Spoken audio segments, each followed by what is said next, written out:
I wanted to explain a little bit how that chart I gave you worked. It worked a lot better if I were sitting in front of a piano, but I don't happen to have a piano with me at the moment. So the basic idea is that music has a melody, but that melody is built on kind of a framework of chords. So if you're playing the guitar, a lot of times when you accompany with the guitar, you don't play the melody, you'll just play a chord, and then the group sings along the chords on the guitar, and you sing the melody to that. And so that's the idea behind the chords. An easy one to start out with would be Silent Night. So you start out Silent Night, so holy night. And then you can feel a shift in how it feels. The tune goes, all is calm, but also underneath it, the chord changes. And that particular one, it goes to a fifth, I believe. So that's where we'll start. You start on the first note of the scale. I guess we'll start just before that, because we'll start with the scale. So if you sit down at the piano and you start on C, and I'm probably telling you things you already know, but you start on a C and you just play each note all the way up. That is a major scale. So if you count the C as 1, and you go 1 on C, 2 on D, 3 on E, 4 on F, we call that the fourth. So the chord that you build on F is the fourth, and it has a particular sound compared to the chord you build on 1, which is the C chord. So the chord is you skip every other note and you do 3 notes. So the C chord is C, E, G. The F chord is F, A, C. The G chord is G, B, and D. So those 3 chords have every note in that scale, and you can do a large percentage of the songs that we normally sing using those 3 chords. So that's what that chart tells you. It tells you which 3 chords to use with for those 3 basic chords of a song, and it tells you the relationship of those chords. So F is the 4th of C, and G is the 5th of C. But if you're in the key of F, C is the 4th of F. I'm sorry, C is the 5th of F, and B flat is the 4th. If you're in the key of G, C is the 4th of G, and D is the 5th.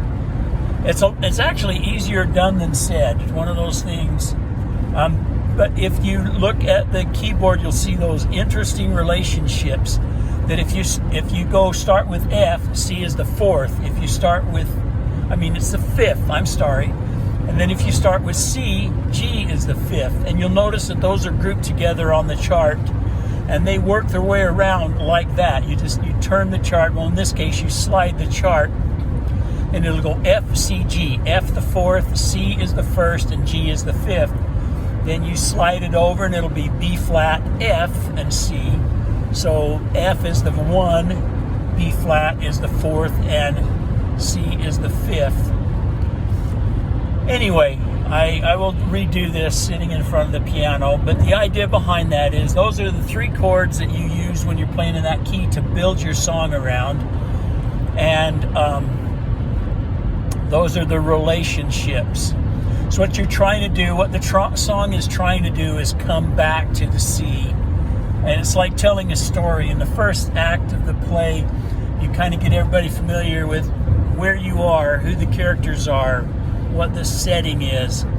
And then in the middle of Act 2, they call it the tutu, the second scene of Act 2, you introduce some kind of conflict. And so that conflict is a chord that's not the bass chord. And then it moves around, and then by the end of the play, you come back to C, the tonic.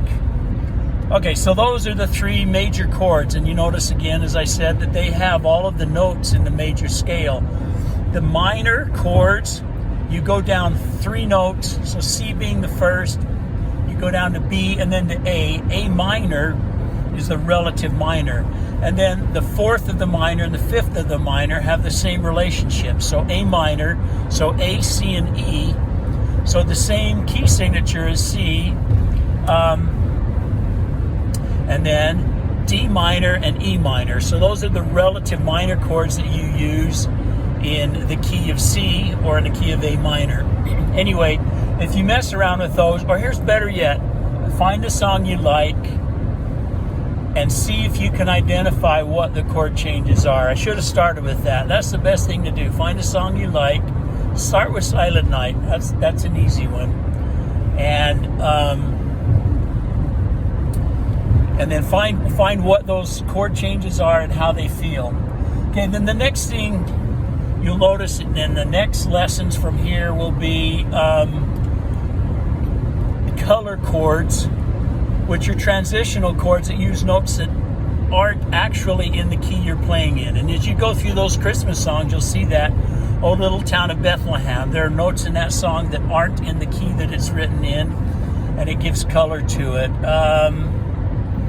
So maybe start with the Christmas songs and see if you can identify the chord changes that are underneath that. And then in another future lesson, you'll see that so if you play C, you notice that C is in the F chord, and it's also in the C chord, but it's also in the A minor chord.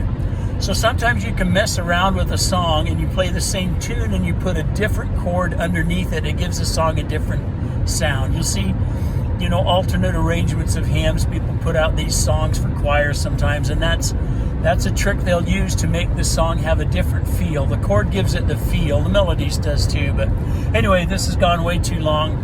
I just wanted to give you some kind of basis for those charts. The last thing I want is for you to feel overwhelmed by it. It really is not as tricky as it looks. And one of the main things, just like anything else you learn in life, to grasp first is the vocabulary. And once you grasp that, it makes it all come together better. Anyway, hope this is somewhat helpful.